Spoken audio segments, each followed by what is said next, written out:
사랑하는 성도 여러분, 사순절이 계속 이어지고 있습니다.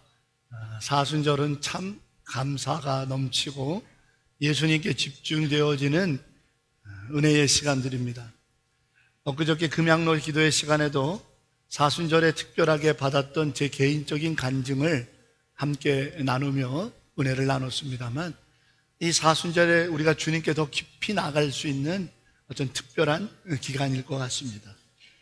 이 기간이 특별한 은혜가 있다라는 게 아니고, 이 기간이 우리에게 특별한 의미가 있기에 예수님을 더 깊이 묵상할 수 있는 계기가 될 수 있는 기간이 아니겠냐라는 겁니다. 그래서 우리가 주님을 더 깊이 묵상할 때에 주님께서 우리 안에서 살아 역사하시는 성령의 은혜들을 체험하게 되는 거죠. 사순절이 이제 절반을 넘어가는 것 같습니다. 더 늦기 전에 후회하지 마시고, 이 사순절에 나도 한번 은혜를 사모하면서 예배의 자리, 기도의 자리, 여러분의 삶에서 구별된 신앙의 삶을 한번 살아보시지 않으시렵니까? 사순절이라고 하는 것, 십자가라고 하는 은혜는 우리를 위해서 주셨는데 구경꾼이 되지 마시기 바랍니다. 가끔씩 저희 아내가 저에게 농담 반 진담 반 이런 말을 합니다. 당신 언제부터 그렇게 물러졌냐라고 말합니다. 제가 굉장히 독한 사람이거든요. 치밀하고 악착 같고 계획적이고. 그런데 왜 가끔씩은 너무하다 싶을 정도로 성도들을 방치하는 것 같다라고 저희 아내가 이렇게 저를 제일 잘 알지 않습니까? 목회해 오면서 지켜보면서, 청년 목회할 때는 청년들을 그렇게 쥐잡듯이 잡으면서 한 명 한 명 다 체크하면서, 예배 안 나오는 거, 지금 어떤 상황들 다 체크하면서 그렇게 하더니 왜 여기 와서는 그러지 않느냐라는 이야기를 가끔 합니다. 글쎄요, 성도들이 별로 좋아하지 않을 것 같기도 한 것 같고, 재신임 투표 때 투표를 좀 더 받으려 하는 것 같기도 하고, 모르겠습니다. 그런데 그런 것들은 별로 의미가 없는 것인 것 같고, 오히려 제 본의는 스스로 깨닫고 스스로 감동이 돼서 스스로 행하는 신앙을 하셔야 될 때가 아니냐라는 겁니다. 청년들이 아니시잖아요. 청년들은 막 박달하고 복달하면서 길을 제시하고 가르쳐주고 보여주고 그 자리에 어떻게든지 강권하여 데리고 나와야, 그래야 그 젊을 때 육체의 혈기를 가지고 엄한 데 있지 않고 은혜의 자리에 있는데, 여러분들은 그렇지 않으시잖아요. 스스로 다 판단할 수 있고 스스로 인생의 경륜들이 있는데, 그 믿음을 우리가 닥달하고 목사가 막 체크해 가면서 하기보다는 그래도 예수 믿는 자의 그 기쁨의 삶이 뭔지, 십자가에 묵상하는 삶이 뭔지를 목회를 통해 듣게 하고 뵙게 하는 게 어떻겠는가. 어제 사실 신방을 하면서 참 마음이 안타깝고 힘들고 아프기도 했지만 감사도 했어요. 우리 찬양대에서 수고하시는 김영태 집사님이 금요일 날 사업장에서 일을 하시다가 아주 큰일 날 뻔했던 사고를 당하셨죠. 그래서 급히 병원에 입원해서 응급수술을 하고, 금요일 날은 제가 가볼 수가 없는 상황이어서 우리 박 전도사님한테 어쩔 수 없이 한 번 더 사역하시라고 해서 신방을 부탁하고는 저는 이 자리에 엎드려서 한 시간 넘게 기도하면서, 하나님, 수술을 직접 가보지는 못하지만 이 자리에서 기도합니다 하면서 눈물로 기도하고, 그리고 어저께 주일 준비를 해놓고는 얼른 병원에 가봤습니다. 가봤더니 수술을 하고 이제 그렇게 해서 의식은 있고 뭐 농담도 하시고 그러고 계셔요. 근데 김남숙 집사님, 아내 되는 김남숙 집사님이 이런 신앙의 고백을 하시는 것을 저에게 들려줍니다. 목사님, 저희가 목사님보다 이 필리핀에 더 오래 왔잖아요. 우리 교회 더 오래 다녔잖아요.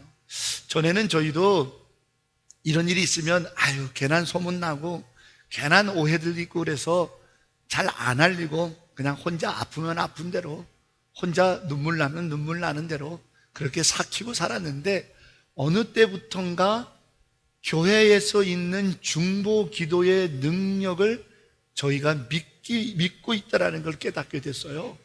하면서 그래서 사고가 나자마자 두렵고 떨리지만 목사님한테 제일 먼저 기도 부탁을 한 겁니다 라고 고백을 하시는 거예요.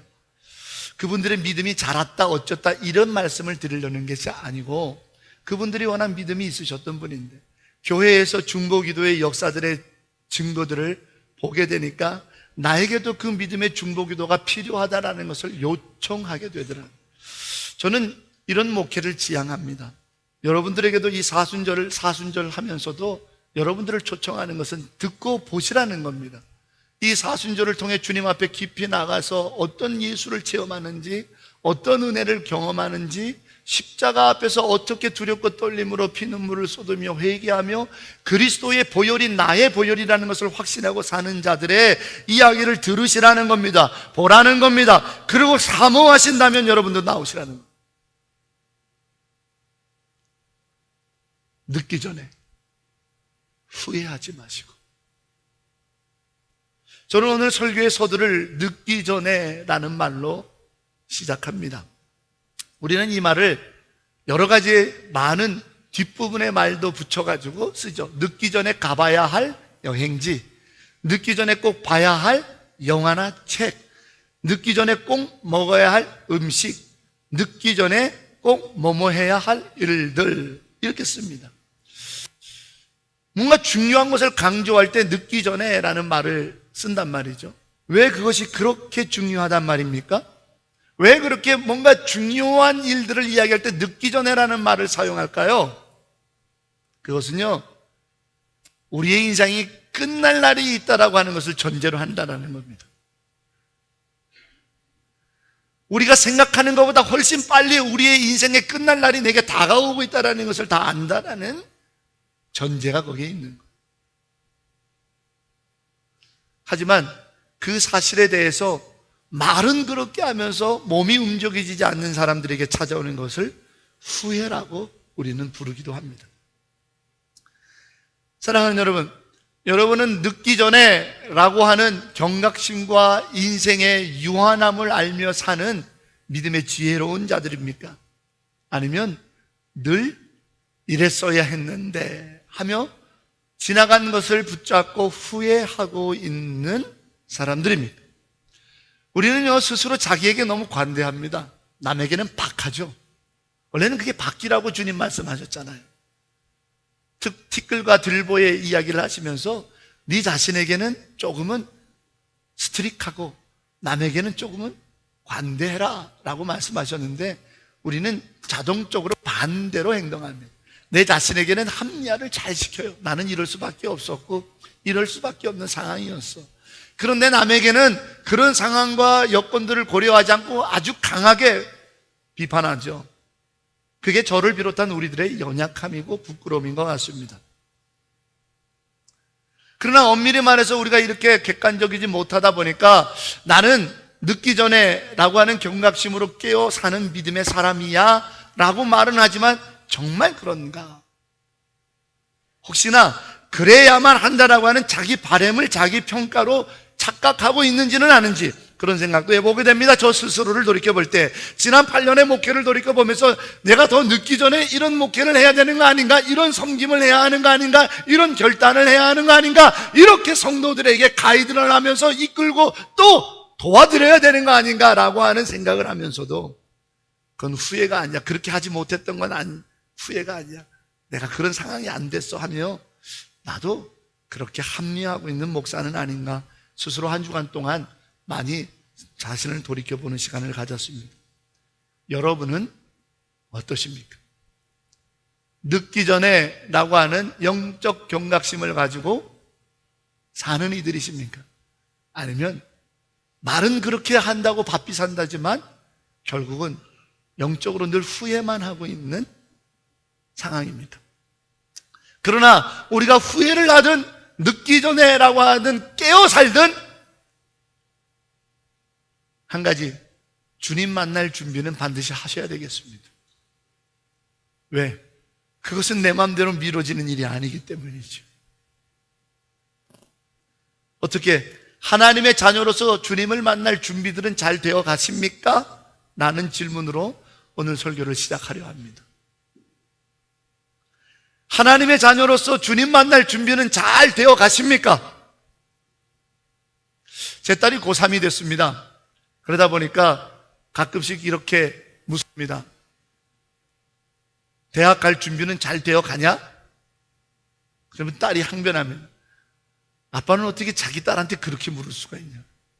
꼭 남의 이야기 하듯 한다고. 야, 대학을 내가 가는 게 아니고 네가 공부해서 네가 대학을 가는, 우리 집은 원래 그래, 몰랐어? 그래. 섭섭하다고. 그럼 네가 공부해야지. 아빠가 묻잖아. 대학 갈 준비는 잘 돼가고 있냐고. 뭘 도와주랴? 무엇을 기도해 주랴? 너는 수험생이야. 수험생으로서 잘 준비되어 가고 있느냐?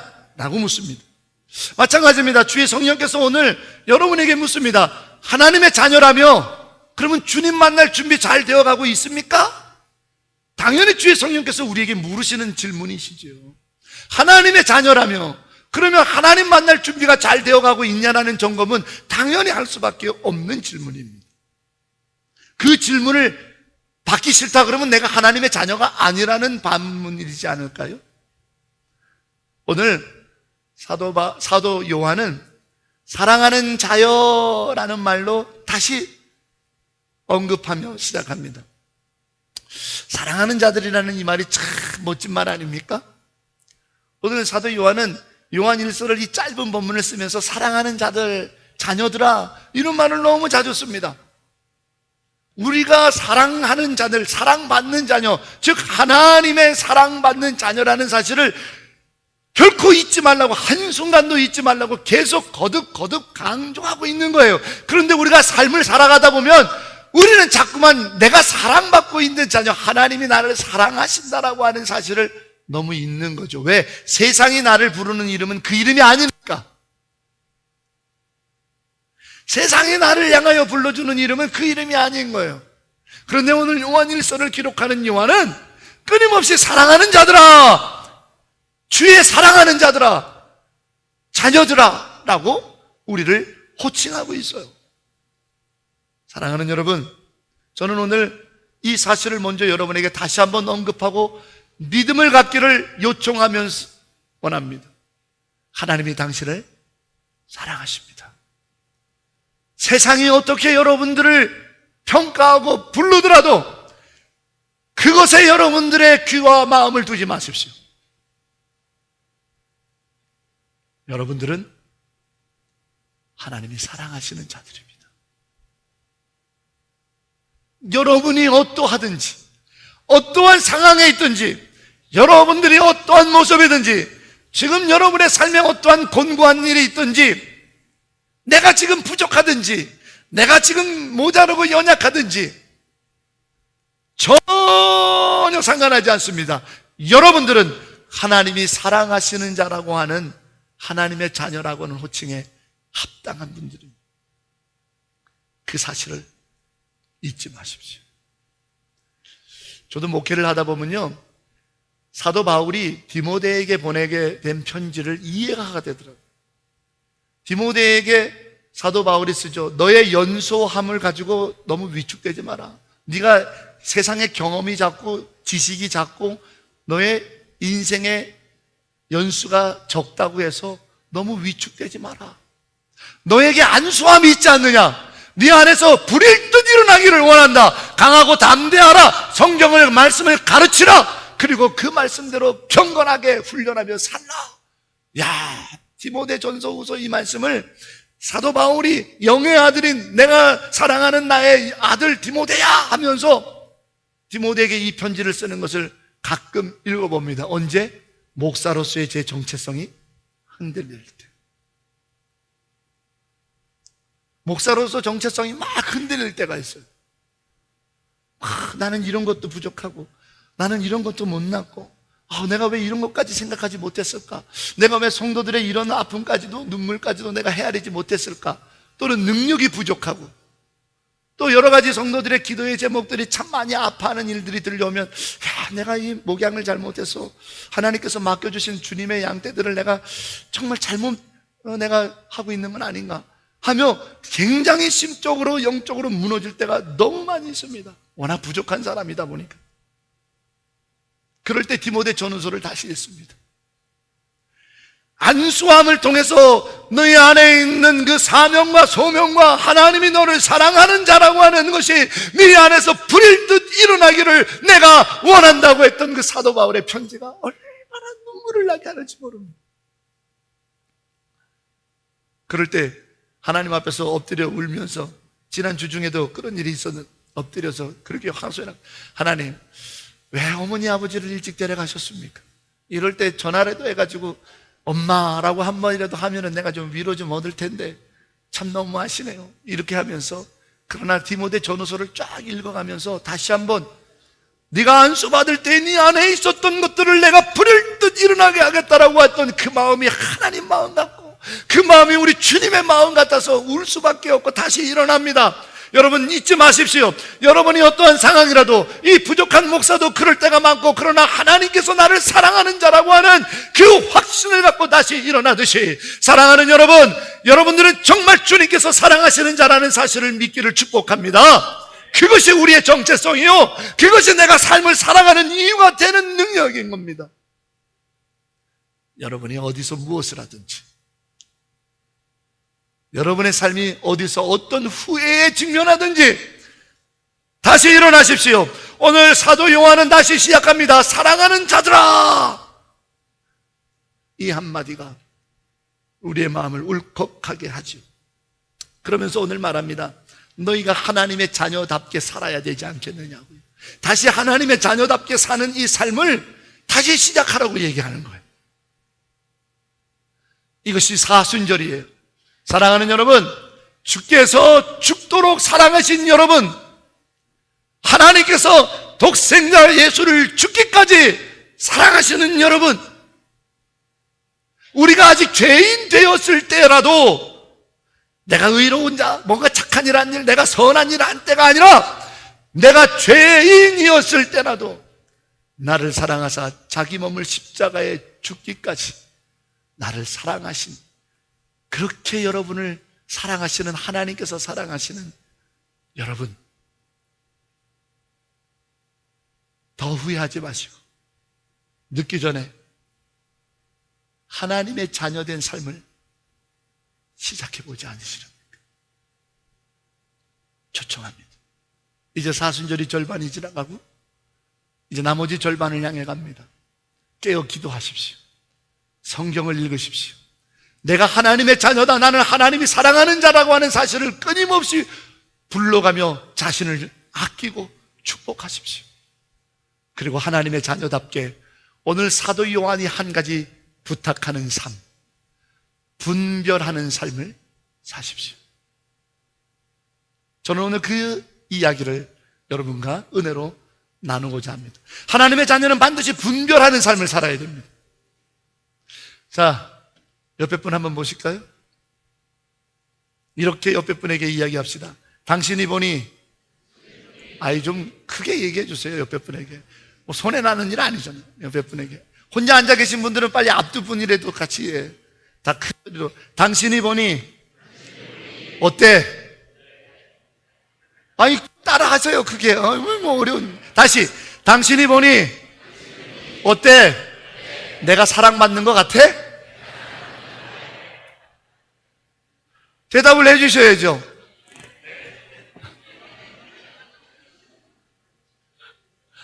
그렇다면 하나님의 자녀다운 분별의 삶을 시작합시다. 그럼 분별하다라는 것이 뭔가? 오늘 성경은요, 사도 요한이 뭘 분별해야 된다라는 걸 명시했어요. 그것은 예수 그리스도께서 육신으로 이 땅에 오셨다라는 사실을 믿는 거라는 거예요. 오늘 성경의 사도 요한은요, 거짓 선지자와 거짓된 영이 많은데 그들은 적그리스도라는 거예요. 근데 그들이 지금 이미 이 땅에 많이 와 있다라는 거예요. 근데 적그리스도가 누구냐? 예수 그리스도께서 육신으로 이 땅에 오셨다라는 사실을 부인하는 자들이라는 거예요. 이 하나를 분별하는 것이 하나님의 사랑을 입은 하나님의 자녀의 삶이라는 겁니다. 오늘 이 말씀을 하나 나누겠습니다. 이것을 신학적으로는 한번 따라해 보실까요? 성육신, 성육신, 인카네이션 라고 부릅니다. 하나님의 독생자 예수 그리스도께서 육신을 입고 이 땅에 오셨다라는 거예요. 이것을 믿는 자들이 하나님께 속하여 있고 그들이 바로 하나님으로부터 나온 영이며 그들이 바로 사랑하는 자 주님의 자녀라는 겁니다. 예수님께서 이 땅에 육신으로 오셨다라는 사실을 부인하는 자마다 거짓이요 적그리스도요, 그들은 하나님께 속하여 있지 않기 때문에 세상을 쫓는다는 거예요. 세상의 말을 듣는다라는 거예요. 여러분, 우리가 꼭 기억해야 될 한 가지, 인카네이션, 성육신, 예수님께서 이 땅에 육신으로 오셨다라는 이 한 가지의 신비를 오늘 이 사순절 함께 나누려고 합니다. 제가 집에서 강아지 한 마리를 기르는데 이름이 광돌이입니다. 광돌이. 저희 집에 온 지 이제 한 13개월, 14개월 된 것 같아요. 저희 아들을 대학에 보내놓고 허전한 마음에 강아지 한 마리를 드리자 그래서 드렸는데, 아들 이름이 광성이다 보니까 광성이를 대신하는 강아지, 그래서 광돌이 이렇게 이름을 지었습니다. 근데 요즘 아들이 군대 가려고 저희 집에 와 있잖아요. 야, 이 광돌이라는 놈이 얼마나 영리한지 모릅니다. 아주 너무 똑똑합니다. 우리가 실험을 해봤어요. 네 식구 중에 문을 열고 외출했다가 제가 제일 먼저 들어갑니다. 거들떠도 안 봅니다. 왜? 제가 지 똥 치우는 사람으로 알고 있으니까. 저희 아내가 들어옵니다. 아내가 들어오면 좀 반기다가 맙니다. 세 번째 저희 아들이 들어옵니다. 그러면 막 매달립니다. 그래도 그것도 끝납니다. 마지막으로 저희 딸이 들어오면요, 내가 여태까지 당신을 기다렸다라는 듯이 막 껑충껑충 튀고 막 날집니다. 야, 그놈의 죄송합니다. 그놈의 새끼가 우리 집안의 서열을 너무 정확하게 꿰뚫고 있는 거예요. 너무 우리 집안의 서열을 정확하게 아는 거예요. 자기가 누구한테 매달려야 살아남는다라는 사실을 정확하게 알고 있는 거예요. 이렇게 영리하고 똑똑합니다. 그런데 이렇게 영리하고 똑똑했던 강아지 광돌이도 이 멍청할 때가 있어요. 여러분, 개가 먹지 말아야 될 사람 음식이 있죠, 그죠? 예, 사람 음식 중에서 개가 먹으면 그냥 바로 죽게 되는 음식들이 있습니다. 절대로 주지 말아야 될 음식들이 있어요. 그런데 개가 먹지 말아야 될 음식을 우리는 먹잖아요. 사람의 음식이니까 먹으면 이게 뭘 먹는지, 주인들이 뭘 먹는지 구별도 안 하고 무조건 달라고 쫓아오는 거예요. 그리고는 아주 그냥 불쌍한 눈으로 막 가박가박 하면서 자기도 그거 좀 달라고 막, 야, 너 이거 먹으면 죽어. 나중에 너 먹을 수 있는 거 먹을 때 죽을게. 그래도 그거 달라고. 자기가 그걸 먹으면 안 되는 줄 모르면서 먹겠다고 난리를 치네. 그럴 때 여러분 어떡하나요? 강아지에게 에이 모르겠다, 네가 먹는다고 그랬으니까 먹어라 하고 주나요? 아니에요. 어떻게든지 우리 가족의 일원이니까, 우리가 함께 애정을 가지고 기르는 동물이니까, 애완견이라고 부르는 일원이니까 안 주잖아요. 그러면서 어떻게든지 가르쳐주고 싶은데 이 녀석은 그걸 구별을 못하는 거예요. 그래서 식구들한테 음식을 먹을 때, 특별히 강아지가 먹지 말아야 될 음식들이 몇 가지 있는데 그거 먹을 때는 절대 땅에 떨어지지 않게, 바닥에 떨어지지 않게 조심해라. 넓속 와서 물어 먹어버리면 괜히 탈난다, 큰일 난다. 강아지들이 그걸 구별 못한다 이 말이에요. 때로는 머리카락도 먹고, 때로는 그 왜 우리 딸이 여기 묶는 그 검은색 고무줄 있잖아요. 그것도 좋다고 얼른 집어먹고, 뭘 먹어야 될지 모르는 거예요. 우리는 알잖아요. 우리는 구별하잖아요. 그래서 가르쳐줘야 되는데 가르쳐줄 방법이 없는 거예요. 그렇다고 때릴 수는 없잖아요. 그런 거 먹을 때마다 때려서 못 먹게 만들 수도 없는 것이고, 붙잡아 놓고 얼굴을 보고 눈을, 야, 똑똑히 봐, 똑똑히 봐. 너 이제부터 내가 말하는 것은 절대 먹으면 안 돼. 땅에 떨어졌을 때 그 음식은 절대 안 돼. 이렇게 가르친다고 가르쳐지는 게 아니잖아요. 어떻게 해야 되나요? 에라 모르겠다, 네가 먹든 말든 견생 네 책임이지 뭐 내 인생이냐? 내버려 두나요? 아니죠. 아니, 할 수만 있다면, 만약 내가 잠깐 개가 돼가지고 서로 의사소통을 해서 가르쳐 줄 수만 있다면, 그렇게 가르쳐 줄 수가 있다면, 여러분, 그게 바로 성육신 사건이에요. 우리는 죄악에 어두워져서 하나님이 계신 것과 그분이 어떠한 분이시라는 사실과 우리가 사는 길, 생명의 길이 무엇인지를 우리가 구별하지 못하고 있습니다. 하나님께서 율법을 주시고 그 율법에 합당한 삶을 살 때 하나님의 자녀답게 어떻게 살 수 있다는 것을 이미 다 가르쳐 주셨는데도 불구하고 그 율법을 왜곡하고 그 율법을 엉뚱한 데 사용하고 그 율법을 사람들을 정죄하고 판단하는 데 쓰며 그 율법이 무엇을, 하나님의 어떠한 마음, 하나님께서 무엇을 원하셔서 이 율례와 규례를 주셨는지 자기들 마음대로, 자기들 마음.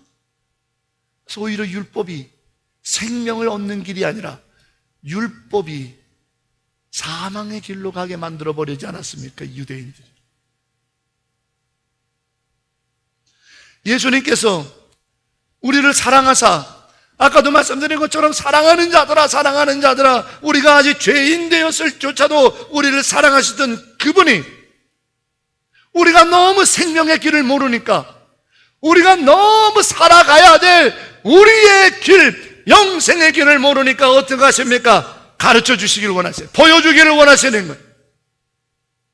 우리를 너무 사랑해서 우리가 영생의 길을 가야 되는데, 우리가 생명의 기쁨을 누리며 살아야 되는데, 우리가 부활의 영생 그 능력의 길을 가야 되는데, 우리가 자꾸 이생의 자랑, 육신의 정욕, 안목의 정욕에 빠지며 세상이 주는 것, 마귀가 주는 것에 의해서 그 길을 가게 되니까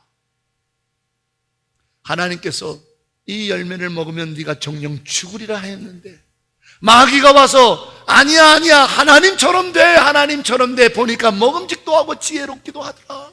우리가 자꾸 그렇게 가니까 사랑하시는 하나님께서 우리를 사랑하기 때문에 우리로 하여금 생명의 길을 보고, 우리로 하여금 생명의 길을 알고, 우리로 하여금 영생의 부활 소망을 살아갈 수 있도록 이 땅에 드러내 보이시기 위하여 하늘 보좌를 버리고 이 땅에 육신으로 오신 것이 성육신이라. 왜? 하나님의 것을 이야기하니까 못 알아듣는 거예요. 죄송합니다. 적절한 비유 같지 않을런지도 모르겠어요. 그럼 우리가 계란말이냐 하면서 화내실지 모르겠지만, 여러분, 수로보니게 여인은 올소이다 저는 개입니다 라고 고백했던 거 기억하세요. 그러나 개도 주인의 상에서 떨어지는 부스러기를 먹고 삽니다.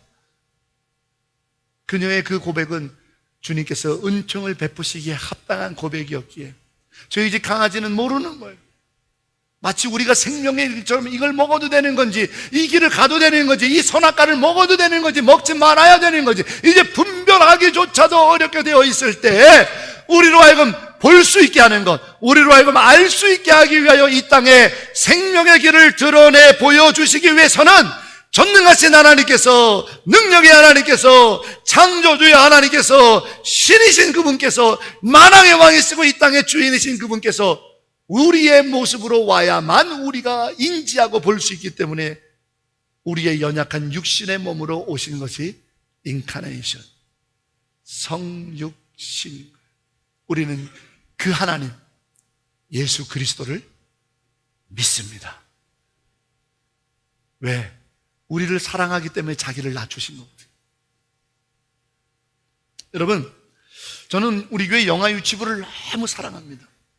그런데 영아 유치부에 한 번도 설교를 할 기회가 없어요. 그래서 제가 요즘 기도하는 것은, 정기적으로라도 이 설교 재단을 우리 부목사님들한테 맡기고 저는 유치부 설교도 가고 어린이부 설교도 가고 좀 이랬으면 좋겠다, 이런 걸 기도하고 있어요.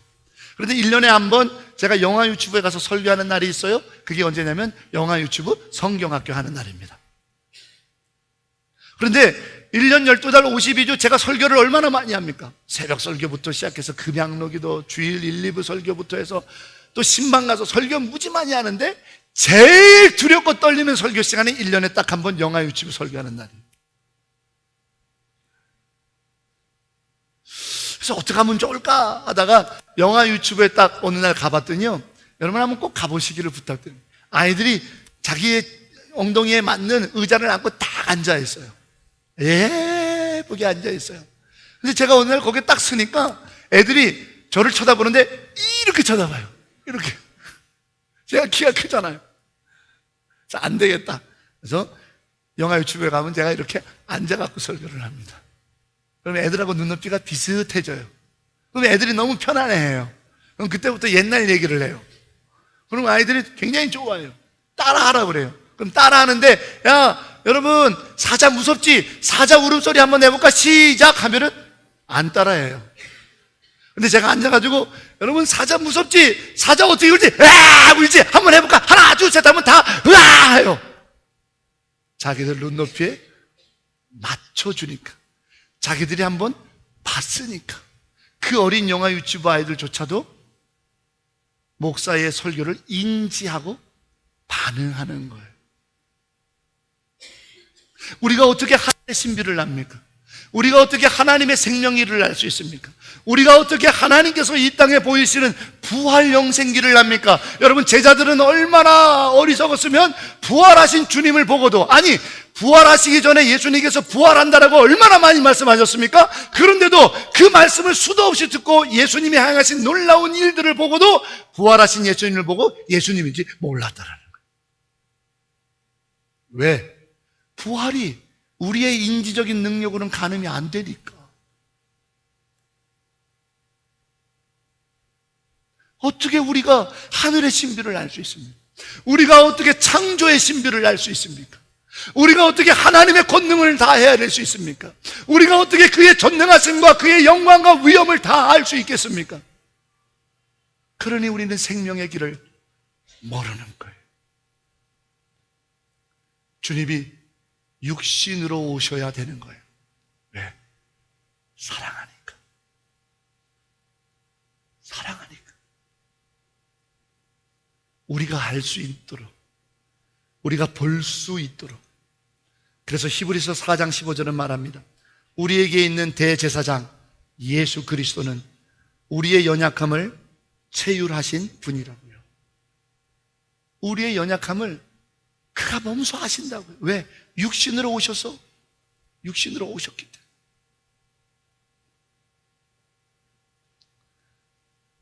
그러면서 이 요한복음 14장에 예수님 말씀하십니다. 너희가 나를 봤다면 하나님을 본 것이다. 너희가 나를 봤다면 하나님이 본 것이다. 그런데 그 말을 못 알아듣는 빌립이 또 묻죠. 주여 아버지를 우리에게 보여주소서. 예수께서 이르시되 빌립아, 내가 이렇게 오래 너희와 함께 있으되 내가 나를 알지 못하느냐? 나를 본 자는 아버지를 본 것이다.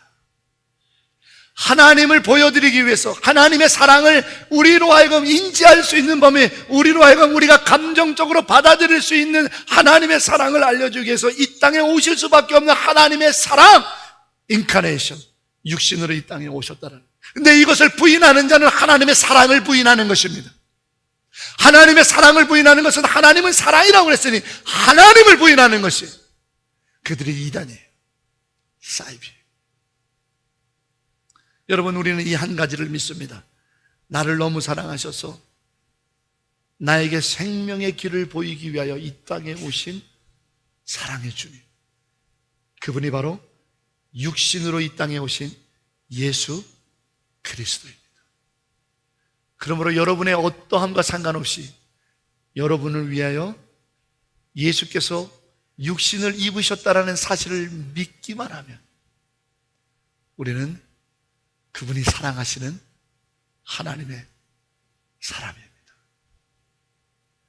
여러분이 어떠함이 아니라,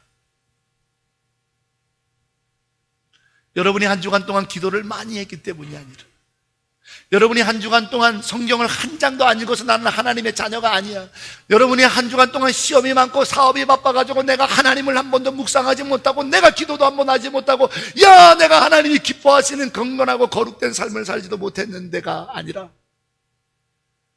나를 사랑하기 때문에 생명의 길을 보이기 위하여 이 땅에 육신으로 입고 오신 하나님이 예수 그리스도라는 사실을 믿기만 하면 나는 하나님의 사랑하는 자라는 이 믿음의 확신, 사도 요한의 이 외침이 이 아침 저와 여러분의 믿음이기를 주의 이름으로 축원합니다.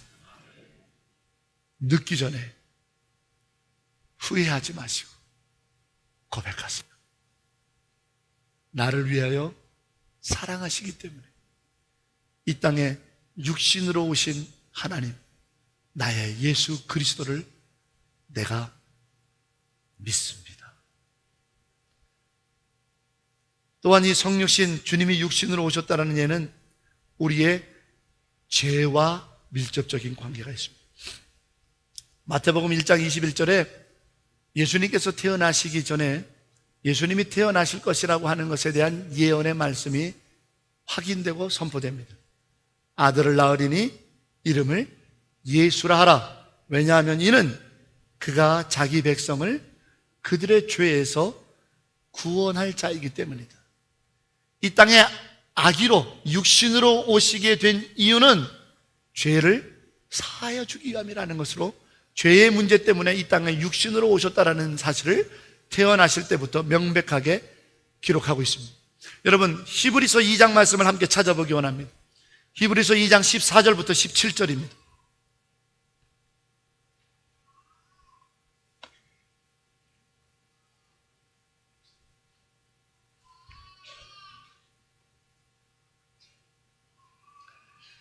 히브리서 2장 14절로 17절. 제가 한 절, 여러분 한 절 같이 교독합니다. 자녀들은 혈과 육에 속하였으며 그도 또한 같은 모양으로 혈과 육을 함께 지내심은 죽음을 통하여 죽음의 세력을 잡은 자 곧 마귀를 멸하시며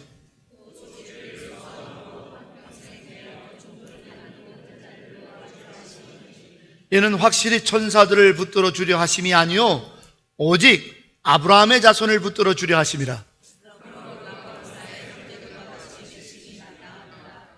이는 하나님의 일에 자비하고 신실한 대제사장이 되어 백성의 죄를 속량하려 하심이라. 아멘. 즉 이 땅에 육으로 오신 이유는 죽음의 세력에 사로잡혀 있는 자, 곧 마귀의 권세에 잡혀 있어서 죽을 수밖에 없는 그 이유는 죄 때문이었던 자들을 속량하고 마귀의 권세에서 구원하여 내어 죽지 않고 영생을 얻게 하려 함이 바로 이 땅에 육신으로 오신 이유라고 말하는 거예요. 그런데 이는 확실히 천사들을 위해서 온 것이 아니라 아브라함의 자손들을 위해서 왔다라는 겁니다. 할렐루야. 바로 우리같이 아브라함의 믿음을 이어받는 하나님의 자녀들, 우리들을 죄를 속량하기 위하여 죄 때문에 마귀의 권세에 사로잡혀 죽을 수밖에 없는 우리의 죽음의 문제, 죄의 문제를 속량하기 위하여 반드시 육신으로 와서 죄값으로 십자가에 죽으셔야만 했다라고 말하고 있는 겁니다. 그러므로 예수께서 이 땅에 오신, 육신으로 오신 이유는 바로 저와 여러분을 위하여 대신 십자가에 죽기 위해서라는 거예요. 그래야 속량이 되니까, 그래야 죽음이라는 마귀 권세에서 우리가 벗어날 수 있으니까. 이것을 지금 히브리서 2장은 우리에게 설명하고 있습니다. 우리의 죄 때문에 분명히 육신으로 오실 수밖에 없는 것. 여러분, 오늘 본문 요한일서 4장으로 다시 한번 돌아가 보시기 바랍니다.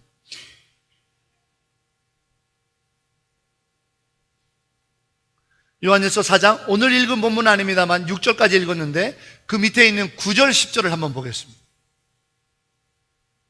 요한일서 4장 9절, 10절 우리 다 같이 한 목소리로 읽겠습니다.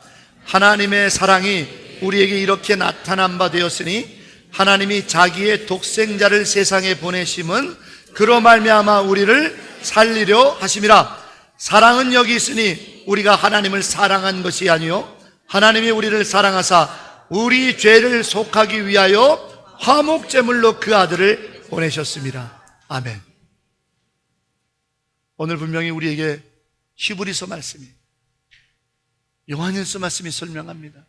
우리를 사랑하기 때문에 영생의 길을 보여주고 우리를 사랑하기 때문에 우리가 영생의 길을 가야 할 수 있도록 죄의 문제를 해결하도록 육신으로 오실 수밖에 없다라는 거예요.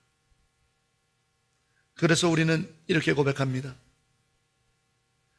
주님이 죽으신 십자가는 나 때문에.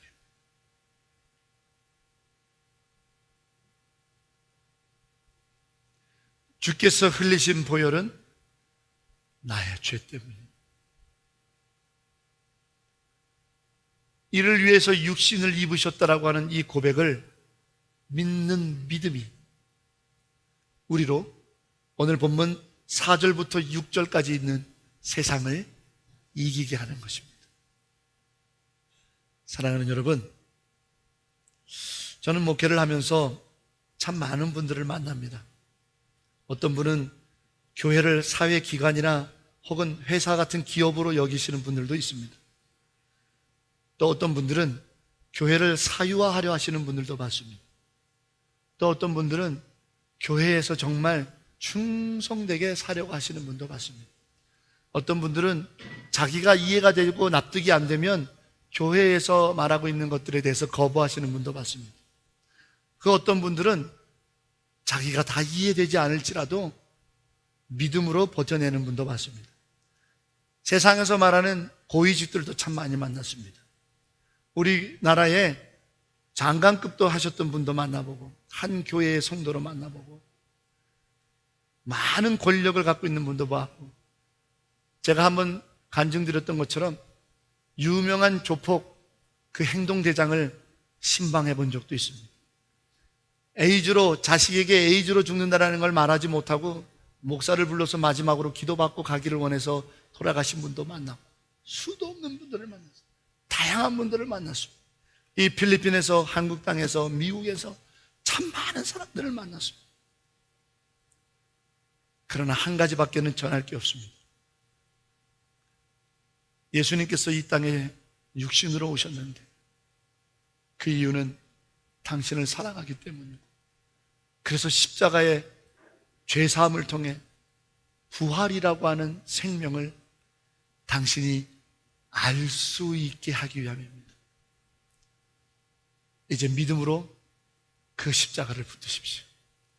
예수를 믿으십시오. 거기에서 놀라운 사건이 시작됩니다. 이것이 지금 잠깐 언급해 드렸던 그 많은 사람들 뿐만 아니라 수많은, 그리고 오늘 우리 교회에서도 지난 8년 동안 해왔던 설교와 상담과 신방의 한 가지 이거밖에 없는 겁니다. 주께서 사랑하시는 여러분, 후회하지 마시고 더 늦기 전에 취미생활로 교회를 다니는 것을 중단하십시오. 만남을 위해서 교회 생활하시는 것을 중단하십시오. 어쩌다 한번 나와주는 교회 생활을 중단하십시오.